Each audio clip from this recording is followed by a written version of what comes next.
Hello, I'm Larry Miller from Merrimack, New Hampshire. I'm going to show you my GenStone project. You can see I have a thin line with a cap leading up to the left side of my front door. As we walk down the walkway here, you can see the GenStone is getting progressively thicker as we go down to the driveway. I used 2 Japanese pull saws, one a fine tooth, one a coarse tooth. I highly recommend them. They work really fast and well. They give great cuts.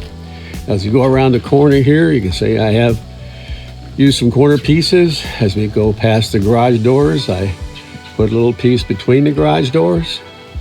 And we go over to the end over here to the other corner, which is a larger section I did. I have a cap on there, go all the way down to the driveway.